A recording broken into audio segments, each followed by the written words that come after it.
Hello friends, welcome back my YouTube channel mega mind आज करते। तो फ्रेंड्स, स्वागत है बहुत दिनों बाद हमारे इस यूट्यूब चैनल पर। और काफ़ी दिनों बाद हम आपसे मुलाकात किए हैं इस चैनल के माध्यम से। तो ध्यान दीजिएगा, हम आज से आपको कोशिश करेंगे कि मार्केट में जितने भी ऑब्जेक्टिव पेपर सब्जेक्टिव पेपर आ चुके हैं, क्वेश्चन बैंक आ चुके हैं, हम आपको पूरा कराएं। और आज हम जिस चैप्टर की शुरुआत कर रहे हैं, आपका वो मिसलिनियस क्वेश्चन है ज्योग्राफी का। बात करते हैं फर्स्ट नंबर क्वेश्चन, ये कर रहा है फर्स्ट नंबर क्वेश्चन, नोवा मुंडी लौह अयस्क क्षेत्र कहाँ स्थित है। तो ध्यान दीजिएगा, आपसे जब भी नोवा मुंडी लौह अयस्क की बात करें या बोकारो की बात करें, बोकारो लौह इस्पात केंद्र या झरिया लौह इस्पात केंद्र, ध्यान दीजिएगा, झरिया लौह इस्पात केंद्र, बोकारो लौह इस्पात केंद्र, नोवा मुंडी लौह इस्पात केंद्र।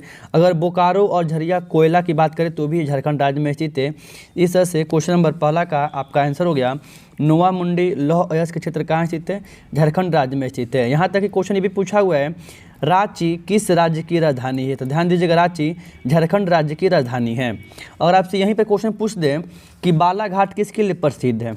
अभी हम क्या बोल रहे हैं, बालाघाट किसके लिए प्रसिद्ध है। तो बालाघाट मैग्नीज के लिए प्रसिद्ध। ये क्वेश्चन एग्जाम में बना हुआ था कि बालाघाट किसके लिए प्रसिद्ध है। तो बालाघाट मैग्नीज के लिए प्रसिद्ध है। और बालाघाट किस राज्य में स्थित है। तो बालाघाट मध्य प्रदेश में स्थित है, ध्यान दीजिएगा।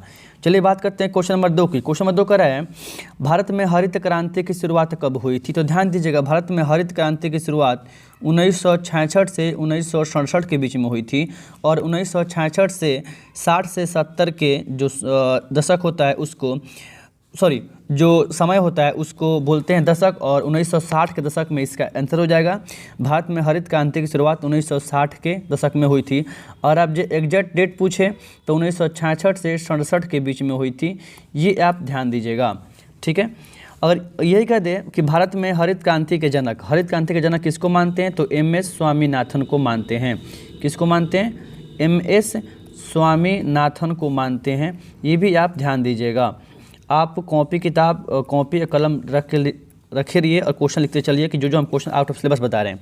यहाँ तक कि पेपर पूछा हुआ है, हरित क्रांति का संबंध किससे है। तो हरित क्रांति का संबंध खाद्यान्न उत्पादन से है। ये भी क्वेश्चन पूछा हुआ है। चलिए बात करते हैं क्वेश्चन नंबर 3 की। क्वेश्चन नंबर 3 कर रहे हैं, कोलकाता पत्तन कहाँ स्थित है। ध्यान दीजिएगा, जब कोलकाता पत्तन की बात करें तो कोलकाता पत्तन एक हुगली औद्योगिक प्रदेश है और यह पश्चिम बंगाल में स्थित है। यह एक प्रकार का बंदरगाह है। और आपसे क्वेश्चन पूछते कोलकाता किस नदी के किनारे स्थित है। तो कोलकाता हुगली नदी के किनारे स्थित है। ये भी क्वेश्चन भूगोल में बना हुआ है। वही अगर ऑप्शन डी को छोड़ दिया जाए, क्योंकि इसका आंसर ऑप्शन डी हो जाएगा, तो उड़ीसा में आपसे क्वेश्चन पूछा हुआ है, पारादीप बंदरगाह किस राज्य में स्थित है। क्या पूछा हुआ है, थोड़ा सा दिक्कत चल रहा है, ठीक है ना। जो कलम है लिखने वाला पेन वो थोड़ा सा दिक्कत काम कर रहा है। अगर आपसे पारादीप बंदरगाह पूछेगा तो पारादीप बंदरगाह उड़ीसा में है। कोच्चि बंदरगाह पूछेगा तो कोच्चि बंदरगाह केरल में है। और न्यू मंगलौर पूछेगा तो वो कर्नाटक में है, ध्यान दीजिएगा। क्वेश्चन नंबर 4 का है, निम्नलिखित रोगों में से कौन सा रोग वायु से होने वाला वायुजन्य रोग नहीं है। ध्यान दीजिएगा, तो श्वसन संबंधी रोग, श्वास नली संबंधी रोग और नेत्र से संबंधी रोग वायु से होने वाला रोग है। लेकिन मुंह पेट का चलना अर्थात अतिसार वायु से होने वाला रोग नहीं है। इस तरह से इसका आंसर हो जाएगा, अतिसार वायु से होने वाला रोग नहीं है। अगला क्वेश्चन है, ब्राज़ील के कॉफ़ी क्षेत्र को क्या कहा जाता है। मतलब ब्राज़ील में जो कॉफ़ी का उत्पादन होता है उस कॉफ़ी के उत्पादन करने वाले क्षेत्र को फेजेंडा के नाम से जानते हैं, ध्यान दीजिएगा। और आपसे वही हम क्वेश्चन पूछ दें कि भारत में सबसे अधिक चाय का उत्पादन किस राज्य में होता है, तो आप इसका आंसर बोलिएगा, चाय का सबसे अधिक उत्पादन, चल रहे बढ़िया से पेन यार, असम में होता है। दिमाग का दही कर दिया पेन। क्वेश्चन नंबर 5-6 का है, मणिपाल सॉफ्टवेयर तकनीकी park, Manipal software technology park कहाँ स्थित है। तो ये कर्नाटक में स्थित है। और कर्नाटक में एक कैगा नाम का नाविकीय ऊर्जा केंद्र भी स्थित है। ये भी क्वेश्चन पूछा हुआ है, कैगा कैसे कर्नाटक, कैगा नाविकीय ऊर्जा केंद्र कहाँ स्थित है। तो कर्नाटक में स्थित है। या ये भी पूछा हुआ है, बाबा बुदन लौह अयस्क क्षेत्र या बाबा बुदन की पहाड़ी कहाँ स्थित है। तो ये भी कर्नाटक में स्थित है। बात करते हैं क्वेश्चन नंबर 7 की। कह रहा है क्वेश्चन नंबर 7, ध्यान दीजिएगा, हम आपसे जो भी क्वेश्चन यहाँ बता रहे हैं आउट ऑफ सिलेबस ही बता रहे हैं। और आपसे मेरा बस यही निवेदन है कि आप कॉपी कलम लेके बैठिए। जो भी क्वेश्चन आपको नहीं आ रहा, हम आउट ऑफ सिलेबस बता रहे हैं, आप उसको भी लिखिए, क्योंकि सारे क्वेश्चन ये रिगार्डिंग 12th के ही हैं। क्वेश्चन नंबर 7 का है निम्नलिखित में से सर्वाधिक प्रदूषित नदी कौन सी है। ध्यान दीजिएगा, हमने पढ़ाया था ऑफलाइन बैच में भी, सबसे अधिक प्रदूषित नदी यमुना की है और सबसे अधिक उपयोग में लाने जल जिसका उपयोग किया जाता है वो गंगा नदी है भारत का। क्वेश्चन नंबर 8 का है 2011 की जनगणना के अनुसार, ये क्वेश्चन पूछेगा आया हुआ पेपर है।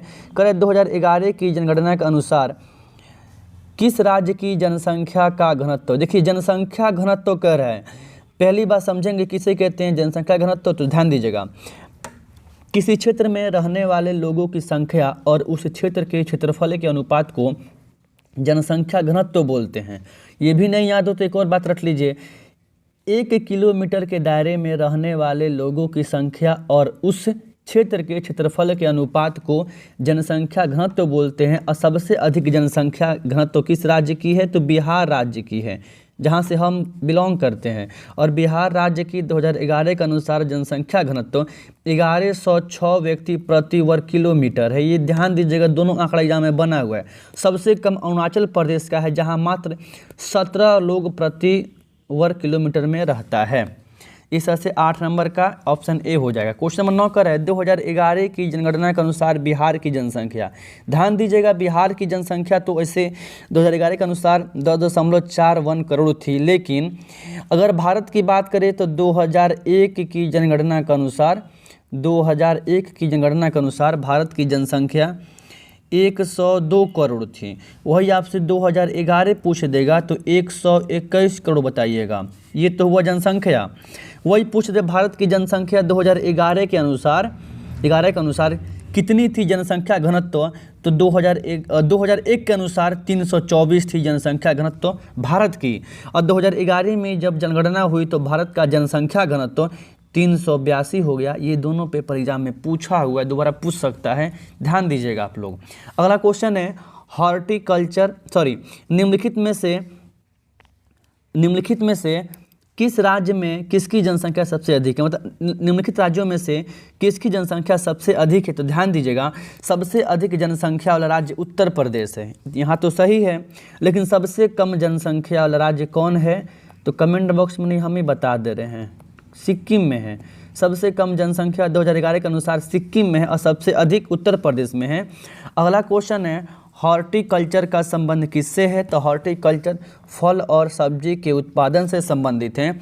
यहाँ तक हमने क्वेश्चन की बात किया और आगे क्वेश्चन हम कल बात करेंगे। थोड़ा सा प्रॉब्लम चल रहा है अभी, लग रहा है फ़ोन में या ये लिखते हैं उसमें पेन में, तो ध्यान दीजिएगा। आज के लिए क्वेश्चन इतना ही और हम कोशिश करेंगे कि आपको सारे के सारे मटेरियल उपलब्ध करा दें। अगर किसी को PDF चाहिए क्लास का तो वो भी मैसेज कर सकता है इस नंबर पे 9939318728। इस नंबर पे मैसेज करके, इस पे कॉल नहीं लगता है, कल मैसेज होता है, मैसेज करके आप PDF प्राप्त कर सकते हैं क्लास का मटेरियल। जय हिंद, जय भारत।